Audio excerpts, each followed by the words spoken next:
everybody. Welcome back. This will probably be our last coach. I do not think I'll be able to get a hold of Ben Caudell. I will try him. He's normally got other appointments on Wednesday night. We just, with the heat and everything, it's kind of jumbled the coaches around a little bit. We've got some of them doing practice right now, and I may try to get a hold of Thomas McDaniel, but he actually is practicing right now. They started at 7 o'clock tonight. As we just got through talking to Rodney Salisbury, and you could hear practice going on in the background over in Memphis, and that is where Thomas McDaniel. But we're going to roll over to West Tennessee to an old familiar coach that used to be with us in Rutherford County, an old friend of ours, and now he's at where he grew up and where it all started there at McEwen, and he's the head coach of the McEwen Warriors, and that's head coach Rick Rice. How you doing tonight, Coach? I'm good, Stork. How you doing? It's hot. I know that much. I hear you. It is. It's burning up. I tell you. And it's hot in West Tennessee. Yeah, it's hot. It's hot everywhere where it's at. So we practiced today. We went inside our school auditorium today, what we did. And yesterday we was actually able to go out. We just went out in shorts and helmets yesterday. So we was actually able to go out and have a good 2-hour and 15-minute practice yesterday. But today we had to move it inside, and we didn't go late. We get our kids every day at 3:20, and so we went to the auditorium and had a really good practice. Kids were focused and felt like we got some things done. So we want to talk numbers because our fans may not be that familiar with McEwen High School. So you're in 1A ball? Yes, sir. Got 299 students. Okay, so that's total. Is that 9 through 12? 9 through 12, 299 students. Yes, sir. So, and then the average graduating class looks like, what, 60? Well, yeah. Well, when my graduating class was 48 at McEwen, and now it's around, let me see, probably 75 or 80 now. What it is. I think the graduating class this last year was 85, I think. But most of the time it's around, 70 to 80 what it is. Okay. So, what makes it's grown a little bit since I left and came back. It's grown a little bit. So, what makes McEwen High School Warriors? What makes it special? You know a lot about this tradition. What makes this school special? Well, I mean, it's just where I was raised, and went to school there all through. I went to the same building, Stork. First grade through 12th grade. The same building, and so that's kind of unique, and a lot of people can't say they can do that. Go to school in the same building. You go there for 12 straight years, and it's the same building every day. So it just makes it special because I was lucky to have two good parents who brought me up, and in a small town, and I wanted to come back to that as well, and so and I'm able to do that, and I thank the good Lord for that. So. It's just really, it's just a special place for me. What's the population of McEwen? What's the population of McEwen? 2,000? Maybe 2,800. My sister's here. Maybe 2,800 store. Maybe. I don't know if it's that big, to tell you the truth. So do you got a hospital? Do you got we don't even have a red. Stork, we don't even have a red. We don't have a red light. We don't have a flashing light. We don't have a red light. If that tells you anything. Wow. So where's the nearest hospital? If you get hurt, where you got to go? Well, we got Waverly. Waverly got okay. We got a hospital in Waverly. Good hospital, and I think it's sanctioned through St. Thomas. Okay. So my sister says it's almost 1,700 people in McEwen, Stork. She looked it up. Okay, so there's 1,700 people. But we got Dixon 13. Yeah, Dixon, Tennessee. Horizon Hospital is 13 miles down the road. So and then we're about probably 55 minutes from Nashville. You can go Highway 70 all the way downtown Nashville. What you can do. That's the road I was born and raised on. So how's it been going back to McEwen and hanging out, and becoming the head coach? I mean, how is it? Well, it's great, and but some things have changed a little bit. I mean, it's still a small town, and but things have changed a little bit, and it's just we're actually building a brand new school store. We're supposed to be in it in 20, I think 25 or maybe 26. They're working on it right now, and so uh, but yeah, we just it's just just a neat place to be. It's where I wanted to come back to when I was got it late in my career. I wanted to do that, and I was able to do that, and I'm thankful I was able to be able to do that. And how many years you got been? a lot of work to do as far as our football team, but we're good. We're making strides every day. How many years you been coaching? This is my 38th. 38 my years. 33rd as a head coach. And 33 is a head, 33 years 30. as a 33 years as a head coach. Yes, sir. 33 as a head coach. Yes, sir. So you were in battle Friday night and was able to bring the Warriors home and with a big win against Joe Burns. Talk to us a little bit about Friday night. Joe Burns. Yeah, it was. We didn't play our best, but our kids did what they had to do. To get the job done. The eye in the sky don't lie, Stork. When you look at film and look at what some of the things we did and some of the things we didn't do. And so, but it was just a good win. And then that's a hard place to play. When I was at Wayne County, man, we had trouble, winning games there. And just to come think about it, Stork, I don't know if when I was at Wayne County, if we ever even beat Coach Atkins and Joe Burns at Joe Burns. We beat them at our place. But that's a hard place to win for us to go on the road the first game of the year. And Stork, also, I've only been with these kids for 5 weeks, Wow. And so for us to get a win and that the time that I've been here, that was really big. And all that goes back to our kids, and the kids will be complimented, tremendously for how they handle change, as far as another coach and, short period of time to get ready for the first game. And so I've been very, very proud of them. And they've showed some maturity what they've done. And, I've been very impressed with that. And I told them that after the game. I said, I'm just so proud of you because you was able to handle some things that are very difficult to do.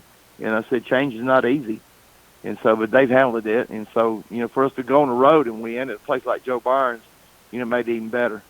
Yeah, and that's what a lot of people understand when you're a football coach, because you've got to decide when you first come in, if you know you've only got 5 weeks before the first ball game, what do you do first?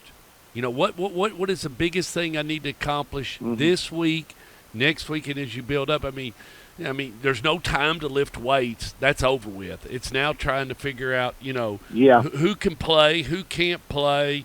And not being mean to anybody, but finding a place for a young man that may not be as skilled but can still participate and be a part of the team. It is so important. And Coach, talk a little bit about that.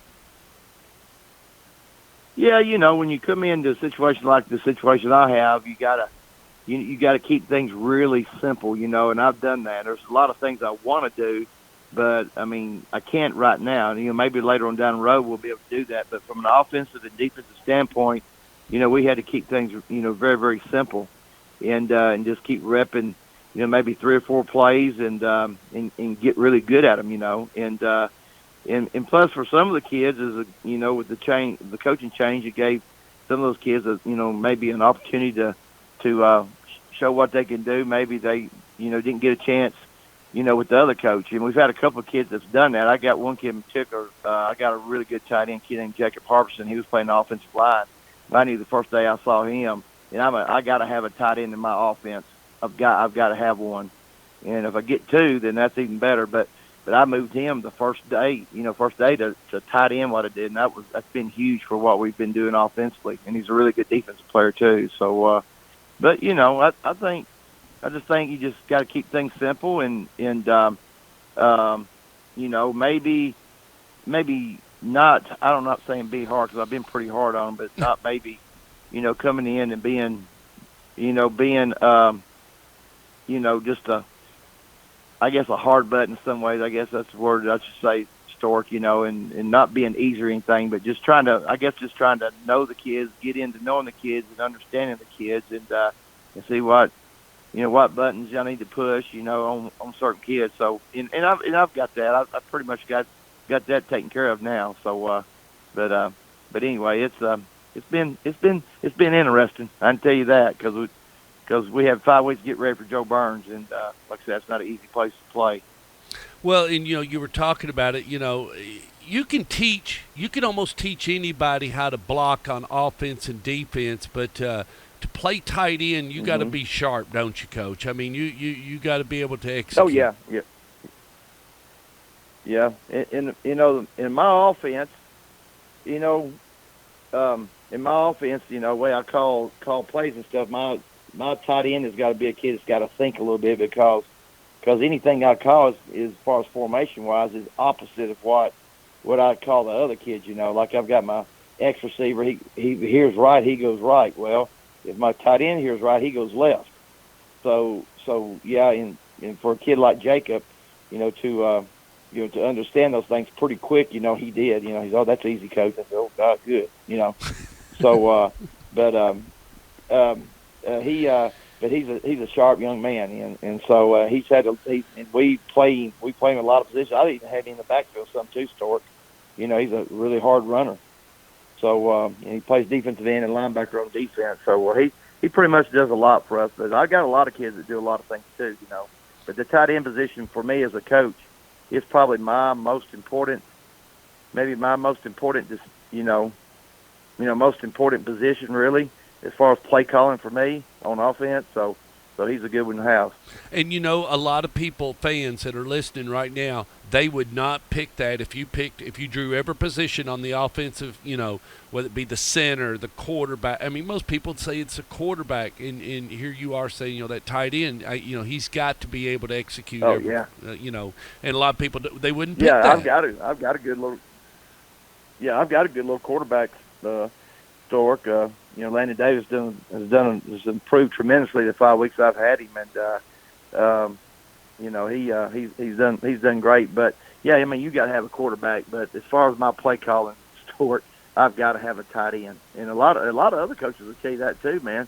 Tight end is that guy that whether or not you can move the ball from a run standpoint.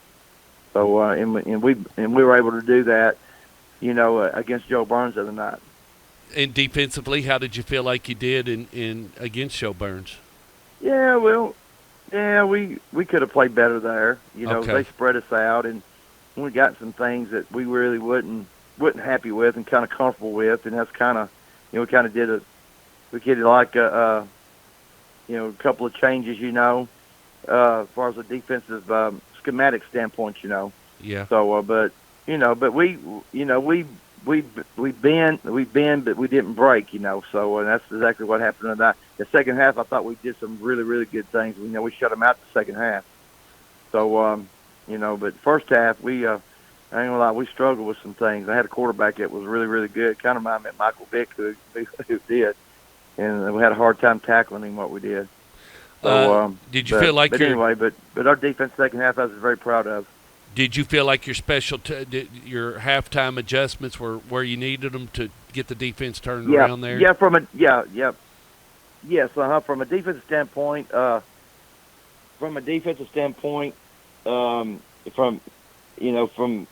as far as the position, our defensive end, we made a couple of adjustments with the defensive end, and I thought that was all the biggest thing. I think that kind of made a difference in what we did, to be successful on the defense side of the second half. And Coach Rashford, my DC, he did a good job of that. And also I got a couple of coaches that had some input. Charlie Gill and Brandon Mitchell had some input on it. So we made the adjustment and it worked, and I was able to shut them out second half. Special teams wise, you feel like you execute okay, or you got a little work to do? Yeah, did okay. Yeah, we got some work to do. I think every team in the state can tell you that at this point, it being early. But we had a kicker, Truman Gill. Kicked 3 out of 4 extra points. He's a soccer player, come out, and he's going to help us tremendously. And had a couple of deep kickoffs, and so that was really good. And we just got to get better in every phase on the kicking game. And when it's this hot, you don't let it slide or anything, but you go over it pretty quick. Go over it pretty quick so you can go ahead and get the offense and defense. Because it is so hot, and you want to get the most you can out of them on that both sides of the ball. So you think you'll So we're work? going to keep practicing the special teams. Yeah, you think you'll work on that a little bit more here Yeah. in the next couple of weeks? Stress a little more special Oh yeah, teams. no 'Cause- doubt. Yeah, yeah. Yeah, Well, no doubt about it. Well, you're at home against Hickman County. What do you know about Hickman County, Coach? Oh man, they're pretty good, Stuart. Are they? Just really like a couple of their offensive linemen are really really good. A couple of their defensive linemen got a linebacker that's really good, and got some wide receivers, basketball kids that came out and that are pretty good. And so I think Coach McDonald does a good job there. I really do. And the thing that kind of pressed me about them from a defensive standpoint, boy, they just fly the ball. What they do. I mean, they just, it seemed like they got 9 to 10 hats on the ball every time, So that's impressed me quite a bit about what they do. And got a quarterback that can throw it. It's very, very accurate what he is. So we got to work it out for. Yeah, it. you're gonna have your hands full Friday night with your young bunch, Oh especially. yeah. Oh God, yeah. Yeah. So- it'd be a big game for us, and it'd be if we can pull out a win, I'm telling you, it'll be a huge win. So, if nonetheless, what's the biggest thing you got to do Friday night against Hickman County? Well, one thing, Stuart, we had over 130, 140 yards, 140 yards in penalties the other night, and we've got to correct that, and we will. We'll get better at that, and we've got to do that. We can't afford it against a team like Hickman County, who's pretty explosive. If we continue to do the penalties we did the other night, there's no way we can win. No, And you so, can't. Yeah, you. If I you're felt playing, like we did yeah. a good job of protecting the ball the other night as well. I think we need to protect the ball, keep it and run the football, run the clock, try to keep the ball out of our hands, and if we can do that, I think we could have a pretty good chance to win. So you think you're going to try to let the air out of the ball and run some long series and slow the clock down? Boy, I would love to do that, but then again, we're going to have to throw the ball a little bit too, because they're going to load 8-9 guys in the box. What they're going to do, and that's what Joe Burns did the other night. They played 3-3 stack defense. They had 8 guys in the box every snap, pretty much. So we're going to have to throw it. When we do throw it, we're going to have to complete them and be successful doing it. So I think that's going to be a big part of it too. Coach, anything you'd like to say to the McEwen faithful, to the Warrior Clan, and as you go into this home game against Hickman County before we get off the air? Well, just let everybody know our game has been moved back an hour, Stuart. Our game's not going to start until 8 o'clock because of the heat, yes, sir. And I was going to let you know that. But I just love the McEwen, the people of McEwen to come out and support our young men because they work very, very hard, and they've done a great job of accepting me and buying in what we're trying to do. And so I would really love to see a huge crowd for for our young men. And so Warrior fans, get on out and support these young men Friday night, 8 o'clock game time. Coach, we hope they pack them in, and we hope you come away with a win, and and you guys grow up a lot Friday night, and you have a great, clean football game. I hope we do. So I hope both teams come out injury free. All righty, we'll see you next week. Yes, sir. Yes, sir, Stuart. Good talking to you. Good talking to you, Coach.